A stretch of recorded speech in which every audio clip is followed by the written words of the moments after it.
Bill, thank you. You know, a lot of us heading out to the water to beat the heat these days, but with that water comes a very real danger.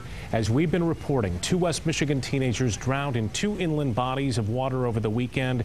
Both involved young men in their late teens. They were in great health.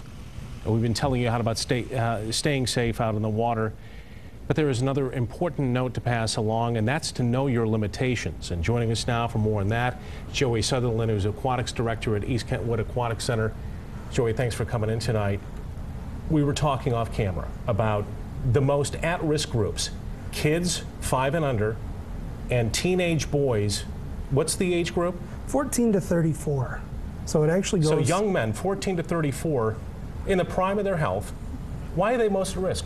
Well, I think it goes pretty obvious. Is a few of the things that they'll do is they'll take chances that they really shouldn't. They'll do things that, well, the little bit of peer pressure is almost a very good term you want to use.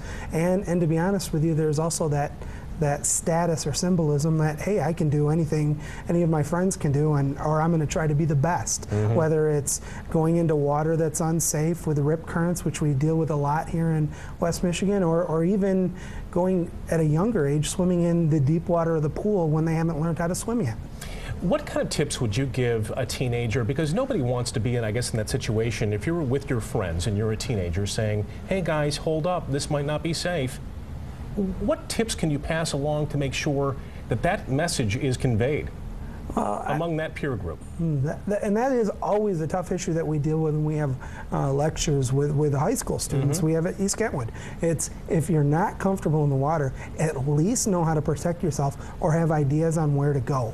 A big one, I mean, this is one that is a real hard sell for the teenagers, is going to be wear a Coast Guard approved life jacket anytime you're in water, when you're in the boats, or even in a deeper area that's over your head or where you're not comfortable with. It's always that comfort level, and it's making sure that you feel safe. If nothing else, know how to float, or, you know, kind of suck it up a little bit and take some swim lessons. Yeah. Also talking about, know what you're getting into. You're getting into a lake.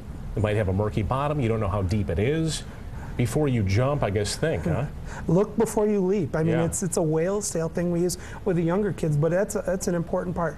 We have so many, when you go back into that 14 to 34-year-old age group, you talk about somebody who's gonna, they're so just gung-ho, it's 92 degrees, you get to a friend's cottage, they run off that deck and find out that it's only 2 feet deep and get a stinger on their head if they're lucky.